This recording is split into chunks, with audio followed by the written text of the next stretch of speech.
Warning, incoming game over. Warning, incoming game over.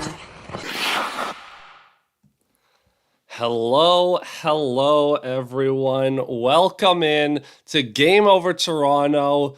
Back with you following a loss, unfortunately. The win streak comes to an end, but honestly, I'm not going to complain too much because it was a 5-game win streak. I'm your host, Zach Payne, and it's been a while since I've been on here. It's been a couple of weeks since before Christmas, before the new year, the first time in 2025 that I'm coming to you on Game Over Toronto. How are we doing, everyone?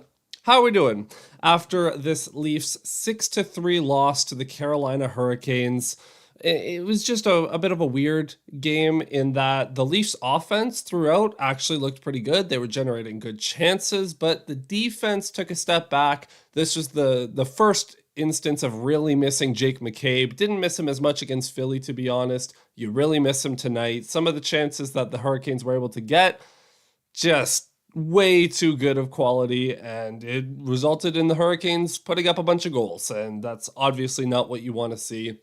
So we're going to get into all of that, get into the game in just a second. Before we hop into it, of course, make sure you hit that like button and subscribe to Game Over Toronto. Never miss a stream. I know we had some technical difficulties with Dominic on the last stream on Tuesday, but he unfortunately had some internet troubles because Belle is a fickle mistress sometimes, but alas, hopefully we can get through this stream with no technical issues, and we'll just see how we go, man. So first things first, the headline of this game, aside from the fact that the Leafs, they actually had some pretty good moments in this one. Obviously, the Hurricanes score a bunch of goals. Joseph Woll does not have his best game, and we'll kind of get into why that might have been, why Woll struggled a little bit in this game. And of course, right off the bat, Jordan Staal with his, I believe, 4th career hat trick in this one, his 2nd against the Maple Leafs in his career. I did not have that on my bingo card, if I'm being honest. A Jordan Staal hat trick in 2025 it's interesting. It's certainly interesting. The captain of the Hurricanes, he gets a shorthanded goal, a deflection goal, and then he gets another one in the first period early, just kind of on a bang play, which was really a theme throughout this game, in that the Hurricanes were able to get a lot of these rapid fire quick plays that the Leafs just weren't able to react to. Joseph Woll wasn't able to react to properly, and I don't know what exactly the reason was. On the broadcast, they were talking about how Oliver Ekman-Larsson had a bit of a worse game tonight. I don't even know. Like, in hockey in general, you're dealing with a bouncing piece of rubber, which happens. Sometimes some weird bounces are going to take place. But the Leafs were just so slow to react to a lot of them. Like on the first goal, for instance, it's a shot from the point. There's 3 Leafs in front and 1 Canes player. And none of the Leafs react, including Joseph Woll, who is slow to react and allows a rebound goal to go in. Just very, very weird, very slow, delayed reaction time. And the second goal, puck's behind the net, below the goal line, and just comes out front and bang, real quick Staal goal. And just like that, it was after a very good start by the Leafs. Obviously, they get the 2-0 lead. Robertson and Nylander score early. We'll talk about both of those players in a little bit. And to see that lead evaporate in 17 seconds kind of set the tone for the night, that the Leafs, while they were able to generate offense, the Hurricanes were able to match it in every facet, and they capitalized on their chances where the Leafs weren't able to. Oh boy. So Sam Stone in the chat, the biggest Matt Murray fan in the world. In 14 career games, Matt Murray has a .939 against Carolina. .939 save percentage, that is.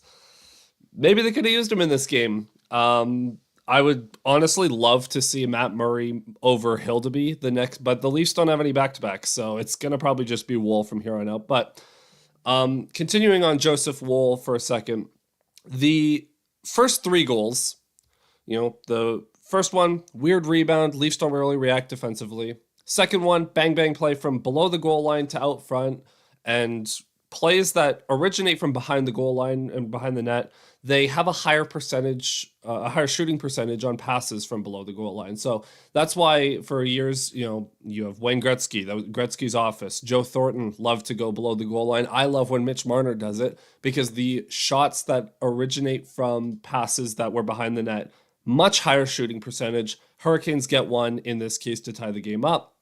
Third goal in the second period, shorthanded one, bit of a weird one where it's a 2-on-2.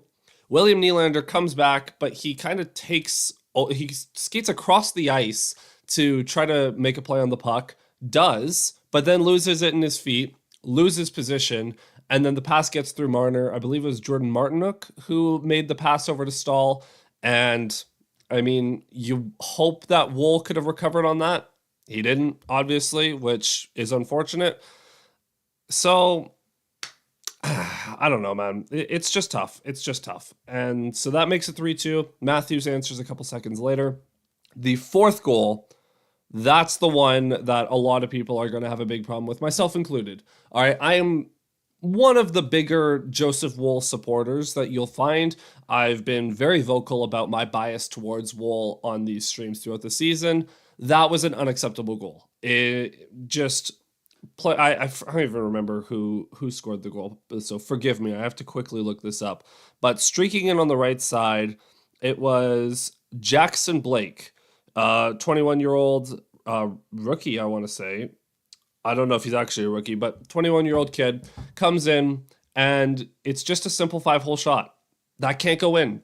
That can't go in. Wool is really late to get down on that one. I don't know why he was so slow to drop into his butterfly, but his stick wasn't in the right position. Obviously he was still standing up when there's a player like a foot away from the crease. Can't have it. You just can't have it. And that goal makes it 4-3. That was the game-winning goal as well. It just can't go in. That can't go in. And Wool has been very good over this last stretch. Have to, put that caveat in. He has been very good. But every now and again, Joseph Wool will just have one of these performances that isn't up to the standard he sets for himself. He's very capable of great things. He has been very good this season. But one in every 4 or 5 games, he'll have a performance like this where he's not as sharp as he usually is. He lets in a goal that you really want him to save. And the biggest difference, honestly, is throughout the course of a game, a team is going to get a lot of chances, right? It's just natural. In a game, there will be scoring chances. Joseph Wool has been pretty good at saving, 1 or 2 that he shouldn't, quite frankly. He did have a great save on Sebastian Aho in this game. I believe it was Aho, coming across, sliding to his blocker side. Makes a fantastic save. But then he also gave up a few goals that's like, man, I don't really blame you on that, but I kind of wish you'd saved that. And then getting to the third period, the Stahl hat trick comes 20 seconds into the third period. Brent Burns with a point shot that gets deflected in the slot. Hurricanes were hunting for deflections all night, which I don't know if that was something that they saw in the pre-scouting, because you don't really pre-scout too aggressively in the regular season in hockey, but they came in with an emphasis on trying to get deflections and point shots, and it worked. It worked.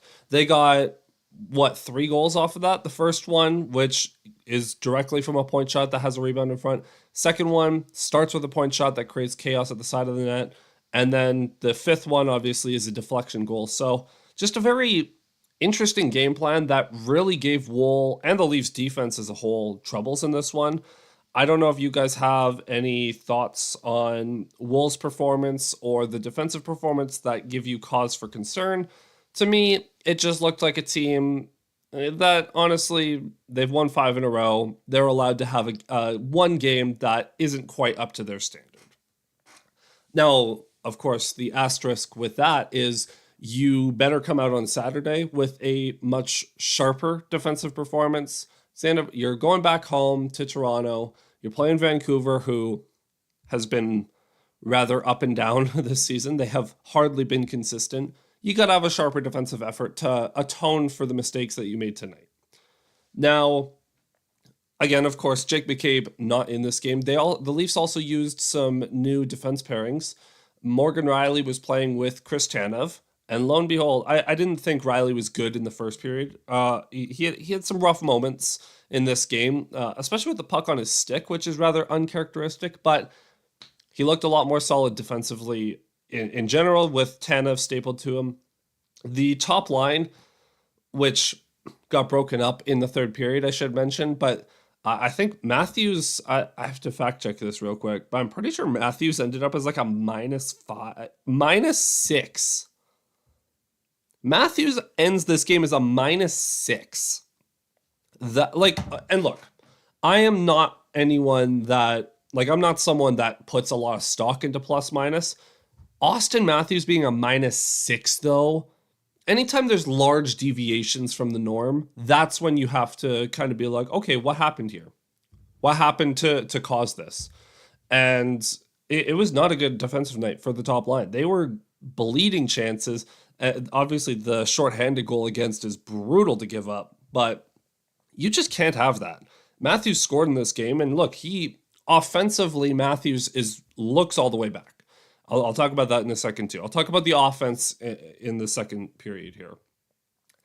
But in terms of his whole game, his defensive game is a huge part of his profile as a player here. Like, he's obviously one of the better defensive players in the league. We haven't really seen that over the last month and a bit when he's been in the lineup. Should clarify, he's been out of the lineup a lot, but when Matthews has been in, he just hasn't looked as good defensively this season for whatever reason. I'm not going to speculate on the why. I just know that he's been worse.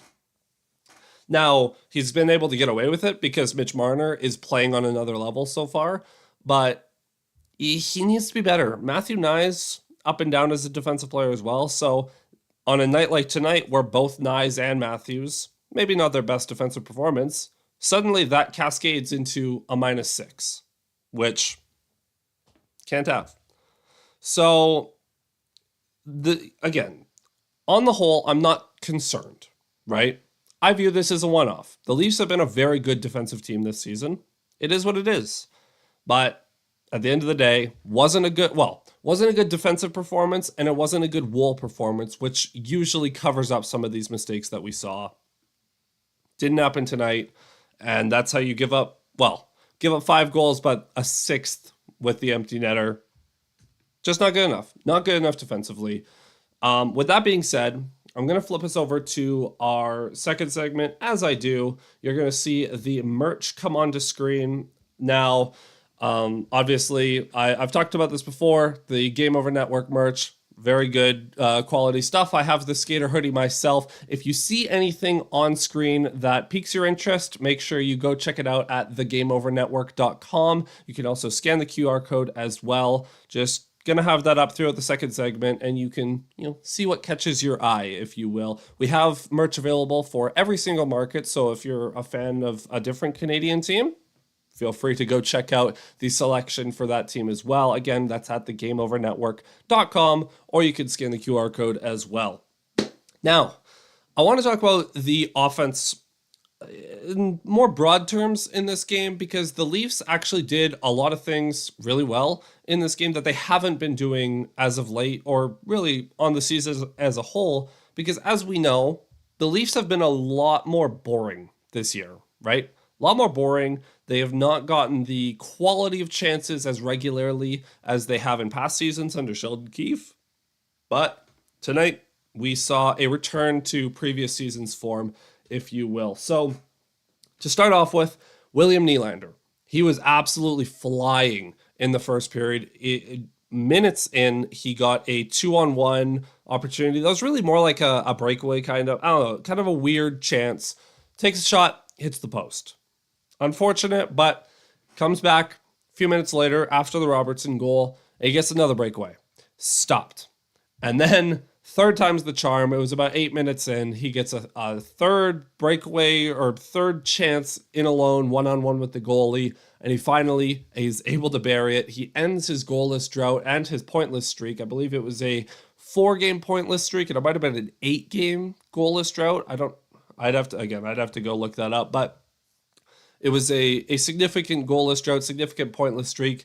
Gets snapped in emphatic fashion. Nylander was flying in the first period. He clearly came into this game wanting to end that streak. And he clearly, was feeling a bit of the pressure. And on the second chance, the first true breakaway just wasn't his best. We know that Nylander has two moves. He either comes in on a breakaway and shoots it, or he goes to his backhand. He doesn't ever deke and go to his forehand. He doesn't really do any fancy footwork. It's either a low shot on the blocker side, or it's a fake shot to the backhand on the blocker side.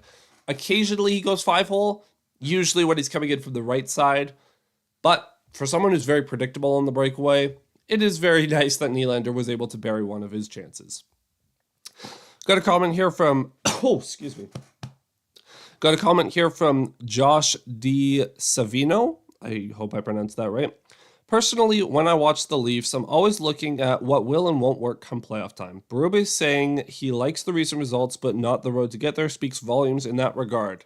That is absolutely correct.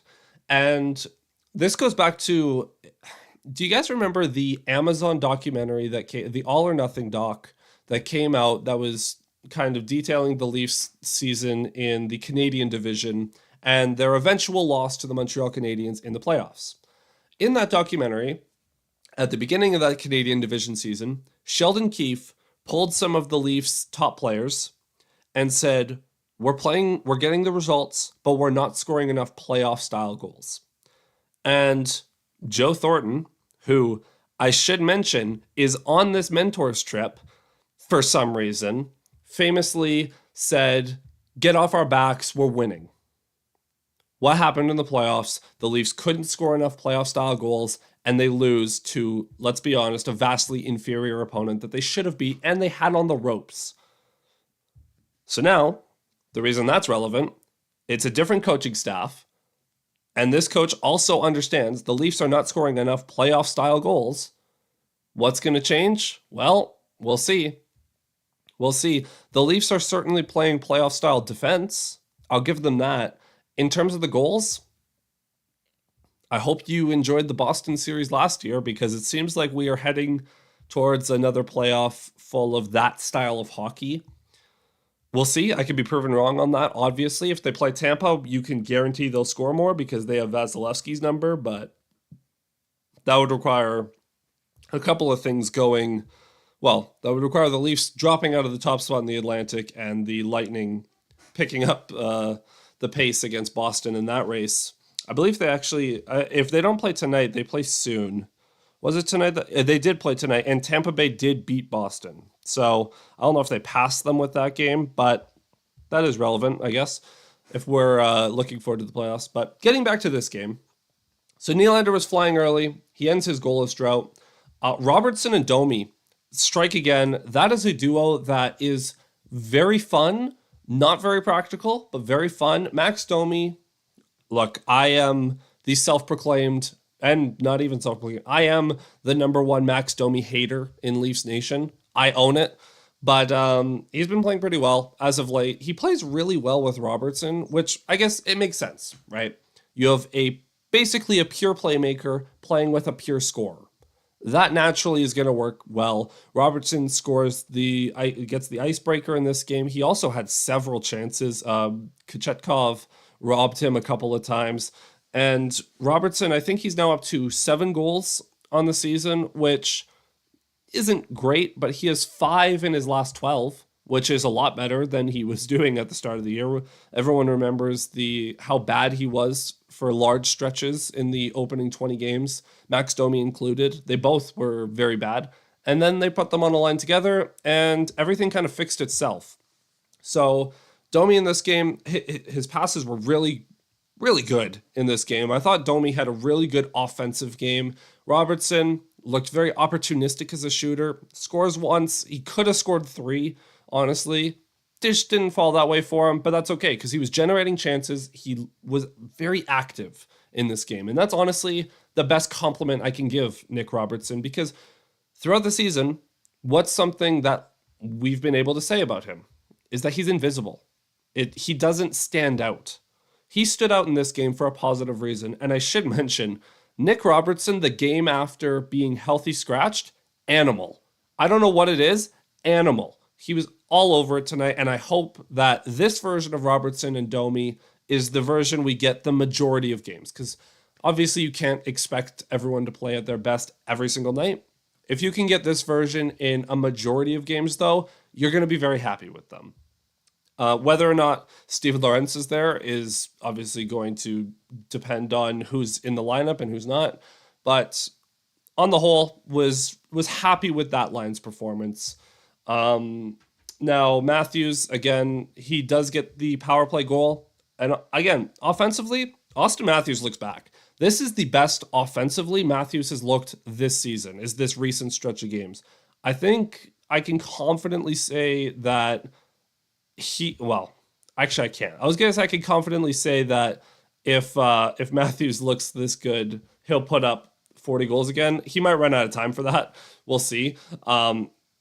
I don't know. He is, if anyone's capable of scoring 45 in a year where he misses like 15 games, it's Matthews. But he's got to stay healthy. He's got to look like this. He's got to look this threatening every time he steps on the ice. There was one shot in particular. It didn't go in. Matthews was on like a 1-on-2 rush or a 1-on-1 rush, and he takes a shot. He was kind of fading towards the left boards and just fired a simple snapshot from the ringette line. And the way Kochetkov reacted, he barely got his glove on that. Like, he caught it barely. It surprised him, right? That's what I want to see from Matthews. I want to see Austin Matthews shooting the puck from everywhere, especially because we know the injury he's been dealing with is a wrist. We think it's a wrist injury or a hand injury of some kind, something in his arms that was affecting his shooting motion. So the more Matthews shoots it, the more he is able to hack at the puck and score these creative, weird goals where he's just relentlessly shooting the puck at will and, doing whatever he has to get the puck on net. That's the most encouraging sign for the best goal scorer in the league, because he still is. Sorry to anyone who disagrees. He is. Now, in the third period, Nylander and Marner swapped places. Nylander took Marner's place on the Matthews line. Marner took Nylander's place on the Tavares line. Marner and Tavares and McMahon had some nice moments. Tavares got robbed by Kochetkov. Nylander and Matthews weren't really able to generate much. I don't know if they'll stick with those combos. I imagine it was just to get a different look because the Matthews line was doing so bad defensively. But worth noting. Another thing worth noting, though, this is my last point on the offense, is the Leafs offense looked really good in transition. This season in general, like, the Leafs are not a fast team, right? They're not a fast team. But what they have been doing well this season is maintaining possession in the offensive zone. In this game, they were getting a lot more chances off the rush, which I thought was really encouraging because, look, for a team that relies on William Nylander to do a lot of the heavy lifting in transition, anytime you can get some of these other guys, getting the Connor Dewars, the Steven Lorentzes, the Max Domi and Nick Robertsons of the, like, when those guys are going in transition, it makes everything look better. Pontus Holmberg, another guy who looked pretty good in the offensive side of things and in transition. I thought the Holmberg, Dewar, Kampf trio was probably the most coherent the fourth line has looked this season, because it was really the first time all season that all three guys had styles that complemented each other. Not that Steven Lorentz has in any way not complimented the fourth line when he's been on it, because obviously he's been the best fourth liner they've had this season. But David Kampf looks so much better when the wingers around him actually are similar stylistically to him. Dewar and Kampf are basically the same player. Dewar has a bit more offensive flair. Holmberg is the ultimate just, I don't know, like baseline of performance, right? He had one nice moment around the net where he like put the puck between his legs and got a backhander off. He was like facing the corner and he put it back between his legs, then like flipped his hips, got a quick backhander off. It looked really good. It was almost a good chance. And Holmberg's taken a lot of slack this year. He looks so much more comfortable on that fourth line. And that fourth line was able to use their legs to get a couple nice moments in this game. It wasn't their best game by any means, but they had a couple nice moments. I think that's kind of the theme of the night, right? The Leafs were pretty good offensively, not as good defensively, but the transition offense is what I want to highlight, because this was the best they've looked in transition in a long time. I don't know what was going on with Carolina's defense. They were really flat-footed a lot of times. They were standing still way too often. So, I mean, good on the Leafs for taking advantage of it. I hope it's something that we continue to see going forward, and we'll see on Saturday if they are able to take some of these offensive highlights from this game and carry them over into their play as they look to start up another winning streak. So with that being said, I'm going to turn us over to our third segment now. And this is where I'm going to talk about the Leafs a little bit more broadly. So if you have any thoughts on the way the Leafs have been playing as of late, this would be the time to drop those in the chat. I've not been on a stream in a couple weeks, and so I just want to take a second to acknowledge where the Leafs are at, which is first in the division. The Toronto Maple Leafs are currently leading the Atlantic by multiple points, I'm pretty sure. Yeah, they're up by 4 points on Florida. Of course, Florida can shrink that gap rather quickly, especially with this most recent Leafs loss. But look, the Leafs are currently first in the Atlantic. They have 56 points. Florida is second with 52, and they have a game in hand. Boston is third with 45. I think Tampa just passed them with 46. So excuse me on that. So Tampa has 46 and is in third, I believe. Boston is now in fourth with, 45. Then you have Ottawa, Montreal, Detroit, kind of competing for a wild card spot there with Columbus and Pittsburgh. And Philly, what a weirdly mid. Like, the East is so top-heavy this year, which is really weird. I don't know if you guys have noticed that, but like Ottawa had a really nice run of games to get themselves into a playoff spot, and now it's kind of just a mid-off to see who's going to fall into it. I mean, Montreal's been playing great as of late. We should acknowledge that. But focusing on the Leafs specifically, Leafs are first in the Atlantic. The Leafs have never won the Atlantic Division. The only time they've won the division was the Canadian Division, and they promptly lost to Montreal. Well, wasn't promptly. They lost in 7, but they lost to Montreal. And we haven't seen them come close to winning the division since. Obviously, they had back-to-back years of coming second in the division and playing Tampa Bay, but they didn't really threaten for top in the Atlantic. By November in each of those years, we knew who was going to win because Boston and Florida had each gotten out to just incredible starts in those 2 seasons. I believe, yeah, because it would have been Florida the last Huberdeau year, I believe, was 2022, and then 2023, Boston went on that crazy run. Yeah, I think I have my timeline right. So if the Leafs are able to win the Atlantic, it'd be huge. Maybe. And I want to clarify that. The Leafs, if they win the Atlantic, it'd obviously be an achievement, but they also have to win the East for it to actually matter. Because the difference between playing a Tampa Bay or a Boston and playing a Columbus or Pittsburgh or Ottawa or Montreal, whoever it may be, Philly, that is the difference that you want to have when you win the division. In past years, we've seen that play out. This is a year where you really want to be able to keep pace with Carolina and Washington, because winning the division would be great. Getting the actual advantage of home ice throughout the Eastern Conference side of things, and also having the easier opponent in round 1 would make a world of difference. Now, if they play Tampa Bay or Boston in round 1, they are capable of beating those teams. There's a boogeyman element with Boston. But to be fair, it also wouldn't feel right to have any other path to a deep playoff run that didn't involve going through Boston. To me, at least. I don't know. How do you guys feel about that? Like, would it feel right to have a deep playoff run that didn't involve Boston? You guys could let me know. So when we're projecting the Leafs for the rest of the season, they're on pace for roughly 108 points right now. Roughly 108 points. Which is usually not enough to win the Atlantic. This year, the Atlantic's been incredibly mid, so it might do it. They're currently 2 points back on Washington. I forgot to mention New Jersey is another team they have to keep pace with. New Jersey has 54. Carolina is now up to 52. Excuse me. I'm going to have some water real quick.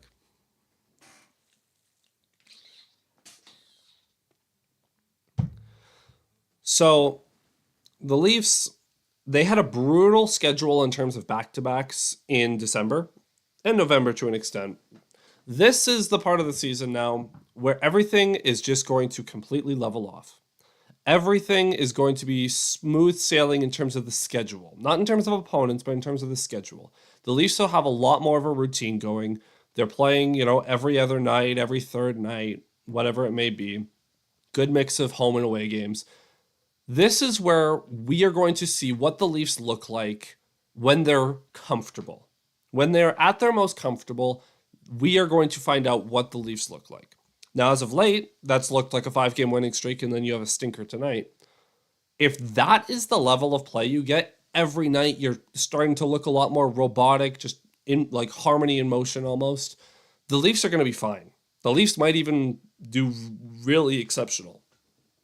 Now, of course, there's the chance that the Leafs get a little too comfortable and start having some of these good habits slip a little bit. And they also just haven't been playing their best, as Josh pointed out earlier. It hasn't been like they're dominating opponents night in and night out. So maybe some of that luck catches up to them a little bit. We'll see. Now, aside from that, obviously Tampa Bay has a lot of games in hand. Florida has a game in hand now. Florida also just hasn't gotten up to the level that they are capable of. And Boston is in a tailspin. So the Atlantic it's so weird, man. It's so weird this year. And obviously Ottawa, Montreal, Detroit always are in the mix for teams that could maybe elevate their play and jump into a wildcard spot. Of those three, that's a good question for you guys. Let's say the Leafs win the Atlantic, win the East, and they get the second wildcard spot. And they play the team in the second wildcard spot, I should say. Between Ottawa, Montreal, and Detroit, who would you want to see and not want to see? Ignore the Metro teams for a second. Between Detroit, Ottawa, and Montreal, who would you most like to see and who would you least like to see in that? Because Montreal is basically the all vibes team right now.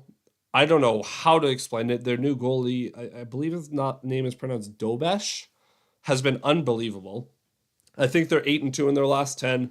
They've been on an incredible heater. And they've been beating really good teams in that too. Ottawa had a good stretch in early December. They've started to look a lot more mediocre as of late. Detroit's like the all relics team, all the old guys. Maybe, I don't know. I kind of want to see Montreal be competitive again. I will say, going back to this would have been Matthews' second year. Some of Matthews' best highlights from the early stages of his career were some of those Montreal games that really meant something. There was a game early in Matthews' second season, and that was the game where he had the goal where he kind of chipped it to an area, batted it down, and then we saw the first real curl and drag fire off the high glove side. And then he won it in overtime with Nylander. And it was this great game. It was like the first time they had won in Montreal in a long time. So some of the more fun moments in the early Matthews era were against the Habs. And obviously they have that playoff series that didn't go the Leafs' way. But yeah, I definitely feel the sentiment that Montreal being competitive at the same time as the Leafs, I should say competitive in a relative term, because obviously the Leafs aren't very competitive in the playoffs. But when both those teams are good in the regular season, it makes those 4 matchups throughout the year a lot more fun. A lot more fun. Or Buffalo, because I think everyone just feels bad at this point. Plus, Ukko-Pekka Luukkonen is sick. He is, but I don't know. Buffalo is like the team that you just keep laughing at, because they have talent. They just can't figure it out, man. I kind of pity Buffalo. They're far behind. Where's Buffalo in the league standings? They're 29th right now. They're dead last in the East. Woof. Poor Buffalo, man. I feel bad for Sabres fans. Not necessarily that franchise, because the owners have kind of neglected the Sabres because, to be fair, the Bills in the NFL have been their golden goose that they've been cherishing for the last few years. But the Sabres, man, I just pity at this point. I kind of feel bad. We used to be Buffalo, man. I know, but now we're a different kind of bad. Now we're the Dallas Cowboys. We're so good every regular season, and we hype ourselves up just to lose immediately in the playoffs. For you football fans out there. All right, with that being said, I'm going to turn us over to our last segment. Now, this is the part in the show where, of course, we invite all your questions. If you have anything in that you want to ask in the chat, this is the time to throw it down there. Can be Leafs related, doesn't even have to be Leafs related, doesn't even have to be hockey related. Any questions at all. Now, as I wait for your questions, I'm going to briefly tell you about Hyperdrive Hockey. Now, Hyperdrive Hockey, been a little inactive over the holiday period, forgive us. They're going to get back up and running next week, and that is the flagship show of the Game Over Network. You can find them on the Game Over Network's Hub YouTube channel, as well as Hyperdrive Hockey wherever you get your podcasts. It'll be Tuesdays and Fridays. Again, I believe that is resuming next week. Also want to shout out Saturday night, I will be back on Game Over doing a crossover stream with Kaya from Game Over Vancouver, and which should be interesting because we both like to talk a lot of shit. So that'll be a fun one. Sam, can we boycott the Leafs if Murray doesn't play on the 4th? On the 4th. What game is that, a back-to-back? Is that why? Like... that's a long way. Wait, what's on the, February 4th? Wait, is that the... Oh, that's why you care about that date. For everyone watching and listening, the 4th of February is when Toronto plays in Calgary, and that is the game Sam is referring to because we are Calgarians and we go to that game every year. If I see Matt Murray in February, I'll be sad because that means Wool is probably hurt. And I'm still a Joseph Wool stan. That's a long way away, man. That's a month away. We got a lot of time to build up to that. Aside from that, I guess to wrap up the show, if there's no more questions, in terms of how the Leafs have played this season and just some of the trends, I want to go back to Josh's point in terms of the playoff style stuff. The Leafs this season have done a really good job, and I've said this before, of insulating their goalies a little bit better. They've been protecting the middle of the ice pretty well. Again, tonight was a bit of an anomaly, and they've really done a good job of inflating their goalie numbers. Anthony Stolarz is statistically the best goalie in the league right now. Would anyone say he's the actual best goalie in the league? No. Joseph Wool has been a top 5 goalie this year, statistically. Would anyone say Joseph Wool is a top 5 goalie in the league? No. But the Leafs' defensive system has made them statistically look like that. And, in moments, those guys have played great as well, obviously. But the Leafs have done such a good job protecting the middle of the ice, limiting high danger chances at the cost of some of the offense. And I've talked about this with some friends offline. I have a buddy who has a concern that the Leafs are too boring. They don't generate enough. They are just playing this slow, mundane style of play, and it's not playing to their strengths. And the conversation we ended up having was, in general, the Leafs, over the past 8 years, have been a run-and-gun team. Very run-and-gun team. And in the playoffs, every year, they're high-flying, and they run into a brick wall. The exception to that is when they were actually able to score goals against Vasilevsky in that 2023 series. Excuse me. But in general, they've struggled to score in the playoffs, especially in Game 7s and Game 6s, to close out series. The longer series goes, the worse the Leafs offense gets. So we get concerned about that. However, the point that another buddy made was the Leafs have tried that style so many times and it hasn't worked. So why would we try to be a running gun team when it hasn't been working? We can focus on defense, which so far has been working. You rely on limiting the amount of chances in games, And then you hope that your elite shooters can make a difference in those games and you win 2-1 or 3-2, whatever. Ugh, so sorry. Forgive me. I'm still getting off of being sick. So I'm sorry for all the coughing. But in general, right, the Leafs have really good shooters, and you hope that they can be the difference in those types of games. Now, we saw the Leafs try to play that style against Boston last year, and it didn't work. They lost in 7 because they hadn't practiced it at all. They didn't practice it. They were a run and gun team that regular season, and then they tried to switch their game in the playoffs. This year, they are a more boring team. They're playing tighter defensively. They're limiting chances on both ends, and they're relying on their shooters to make the difference. The Leafs have not been a good possession team since the start of November or December. They have not been good. They've not been great with expected goals, but they win. They've been winning. Why? Because their elite shooters make the difference, their goalies make a difference, and their defensive structure makes a difference. They are practicing playoff-style hockey, and there are going to be bumps along the way, like tonight. So, my thoughts on that were basically, it hasn't worked for like 8 years. Let's try something new, and we'll see how it goes. Woo. All right, I'm going to wrap it up there because my sinuses are not allowing me to talk for too long without coughing. So I'm going to wrap it up there. That is going to be it for the stream. Thank you so much for tuning in. Again, reminder to hit that like button and subscribe to Game Over Toronto. Make sure you follow us if you're on a podcasting platform. Leave us a review, all that. You can find me on Twitter and Bluesky at Zach Payne 41, on YouTube at Zach Payne 41, and if you're interested in NFL content, I also have an NFL podcast, The Payne and Drain Show. You can find wherever you get your podcasts, or on YouTube at The Payne and Drain Show, or on Twitter at Payne and Drain. And so that's going to be it. Thank you so much for tuning in, everyone.